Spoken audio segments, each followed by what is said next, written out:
এবারে আইপিএলে পেসার মুস্তাফিজুর রহমান দুর্দান্ত বোলিং করেছেন। শুরুর কয়েক ম্যাচে নজর কাড়লেও মাঝে কিছু ম্যাচে ছন্দ হারান এই বাঁহাতি পেসার। সামাজিক যোগাযোগ মাধ্যমে তার সমর্থন নিয়ে ওঠে প্রশ্ন। তবে সেসব সমালোচনাকে তুড়ি মেরে ফের সমর্থকদের আনন্দে ভাসালেন মুস্তাফিজ। লখনৌ সুপার জায়ান্টের বিপক্ষে আগের ম্যাচে শেষ ওভারে 17 রান ডিফেন্স করতে গিয়ে 3 বলে 19 রান দিয়েছিলেন মুস্তাফিজ।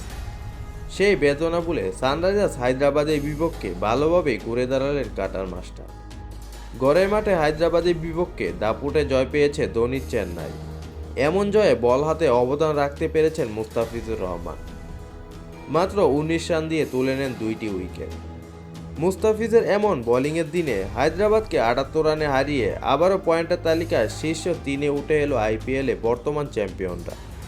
এদিন মাত্র 6.70 ইকোনমি রেটে বোলিং করেছেন মুস্তাফিজ।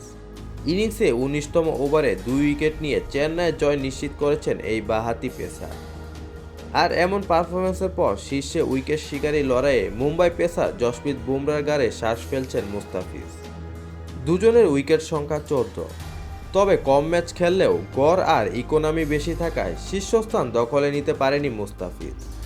যেখানে 9.75 ইকোনমি মুস্তাফিজের, সেখানে বুমরার ইকোনমি 6.63। একইভাবে গড়েও এগিয়ে বুমরা। 17.07 গড়ে বোলিং করেছেন তিনি, সেখানে মুস্তাফিজের গড় 21.14। তবে মুস্তাফিজের সামনে এখনও সুযোগ রয়েছে শীর্ষস্থান দখলে। আগামী মে মাসের 1 তারিখে পাঞ্জাব কিংসের বিপক্ষে ম্যাচ খেলবেন কাটার মাস্টার। এরপরই জিম্বাবু সিরিজের জন্য ফিরবেন বাংলাদেশে। নিজের শেষ ম্যাচটা রাঙিয়ে রাখতে চান এই তারকা পেসার।